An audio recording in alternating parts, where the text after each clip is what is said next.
രേണുസുതിയുടെ പേരിൽ കണ്ടന്റ് ഉണ്ടാക്കി ലഭിച്ച തുകയിൽ നിന്നും തരക്കേടില്ലാത്ത പൈസ അവർക്ക് കൊടുക്കുമെന്ന് യൂട്യൂബർ സായി കൃഷ്ണ എന്ന സീക്രട്ട് ഏജന്റ്. രേണുവിന്റെ പേരിൽ 48 കണ്ടന്റുകൾ താൻ ചെയ്തിട്ടുണ്ടെന്നും അവയിലൂടെ അത്യാവശ്യം നല്ല പൈസ തന്നെ കിട്ടിയെന്നും സായി കൃഷ്ണ വെളിപ്പെടുത്തി. അവരെ വെച്ച് കണ്ടന്റ് ചെയ്തിട്ടുള്ള മറ്റുള്ളവരും അങ്ങനെ ചെയ്താൽ രേണുവിന് അത് സഹായകരമാകുമെന്ന് സായി പറയുന്നു. രേണുസുതിയുടെ ഒരുപാട് കണ്ടന്റുകൾ ഞാൻ ചെയ്തിട്ടുണ്ട്. കറക്റ്റായി പറഞ്ഞാൽ 48 കണ്ടന്റ്.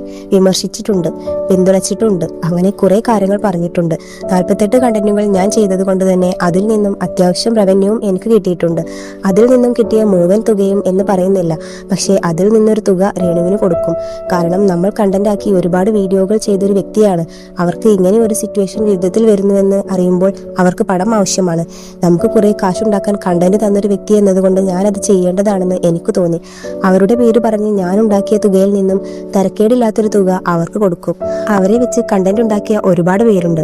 ബാക്കിയുള്ളവരുടെ മുന്നിൽ കൈ നീട്ടേണ്ട അവസ്ഥ ഉണ്ടാക്കേണ്ടതായിട്ടുള്ള രീതിയിൽ ആവശ്യ കാര്യങ്ങൾ നടന്നു പോകാൻ ഇത് മതിയാകും. ഉണ്ടാക്കിയ കണ്ടന്റുകളിൽ നിന്നും കിട്ടിയ തുകയിൽ നിന്നും ഒരിത്തിരി തുക നൽകി കഴിഞ്ഞാൽ അവർക്ക് മുന്നോട്ട് പോകാനാകും.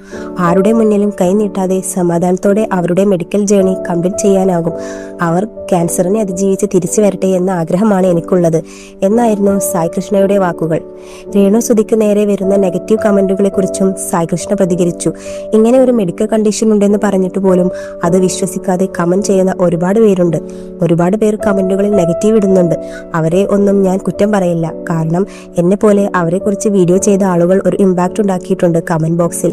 അവരെ കുറിച്ച് തെറ്റിദ്ധാരണ ജനിപ്പിക്കുന്ന കണ്ടന്റുകൾ ഞാൻ ചെയ്തിട്ടില്ലെന്നത് എനിക്കുറപ്പാണ്. പബ്ലിക്കിൽ രേണുവിനെതിരെ കമന്റുകൾ വരുന്നുണ്ടെങ്കിൽ അതിന് കാരണക്കാരായവരിൽ നമ്മളും പെടും. കണ്ടന്റ് ക്രിയേറ്റേഴ്സ് കമന്റ് ഇടുന്നവർക്കെതിരെ പ്രതികരിക്കാനുള്ള അർഹതയൊന്നും നമുക്കില്ല. അവരെ വിട്ടേക്കാൻ നമുക്ക് അഭ്യർത്ഥിക്കാം എന്നായിരുന്നു സായിയുടെ വാക്കുകൾ.